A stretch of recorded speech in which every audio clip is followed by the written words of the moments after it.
We all cry, but how much do we really know about the science and psychology behind it? Crying is a natural human response, yet we often don't fully understand why we do it or what it really means for our mental and physical health. In today's video, we're diving deep into the truth about crying, why we cry, how it affects us, and what it reveals about our emotions. Stay tuned for some surprising facts. Crying is something everyone experiences, but have you ever wondered why we do it? There are three main types of crying: emotional crying, reflexive crying, and basal crying. Let's break them down. First, emotional crying occurs in response to intense feelings, whether it's sadness, happiness, frustration, or even relief. This is the kind of crying we associate with strong emotional triggers. Then there's reflexive crying, which happens due to physical irritation, like cutting onions or getting something in your eye. And finally, basal crying, the kind that newborns do. It's their way of signaling they need something: food, comfort, or attention. Now, why do we cry emotionally? Well, scientists suggest it's a way of releasing tension and helping us process emotions. It's like an emotional reset button, allowing us to better cope with difficult feelings. Crying is not just an emotional experience. It's deeply rooted in biology. When we cry, our bodies release certain chemicals, including endorphins, which are natural painkillers. So, crying can actually make us feel better after a stressful event. But that's not all. Have you ever noticed how you feel exhausted after a good cry? That's because crying also activates the parasympathetic nervous system, helping your body return to a state of calm and relaxation. There's also a phenomenon known as emotional tears. They contain higher levels of stress hormones, like adrenocorticotropic hormone, ACTH. This suggests that crying helps our bodies release built-up tension and relieve stress. Crying doesn't just have physical effects. It's also a psychological process.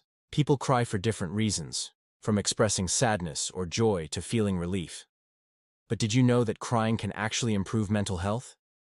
Studies have shown that crying helps us process difficult emotions and brings a sense of emotional release. This is why many people feel lighter and more relaxed after shedding a few tears. However, crying in some situations may also indicate a deeper psychological issue.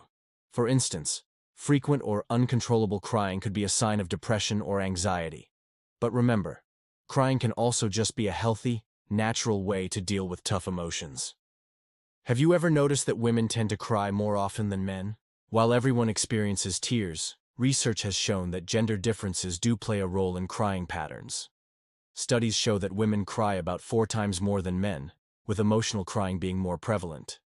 Men, on the other hand, are more likely to experience reflexive crying due to physical triggers. One reason for this might be the social conditioning that men face, where they are often discouraged from showing vulnerability. Meanwhile, women are more socially accepted when expressing their emotions through tears. But regardless of gender, crying is a universal experience. It's a natural and necessary part of being human, and everyone has the right to cry when they need to. While crying can be healthy and cathartic, is there a point where it becomes harmful?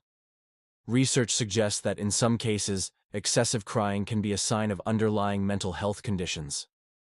Prolonged or frequent crying, especially when it's without an obvious cause, could indicate conditions like depression, anxiety disorders, or stress-related illnesses. In these cases, seeking professional help is essential. However, for most people, crying is simply a natural and essential response to life's challenges. It's not something to be ashamed of. In fact, it might just be the body's way of telling you that it's time to let go of emotions and move forward. Sometimes we all need a good cry. But what happens when you feel overwhelmed and need help managing those emotions? First, it's important to acknowledge your emotions rather than trying to push them away. Holding in tears often leads to even greater stress later on. Try talking it out with someone you trust, journaling, or even practicing mindfulness and breathing exercises. Sometimes, just taking a moment to relax and reflect can make a world of difference. So, there you have it. Crying is not just a simple emotional reaction, it's a complex biological, psychological, and social process. Whether it's a tear of joy or sorrow, crying can help us heal, process emotions, and connect with others. Remember, it's okay to cry. It's part of being human. If you found this video helpful, don't forget to like, subscribe, and hit the notification bell for more insightful videos. Thanks for watching, and see you in the next video.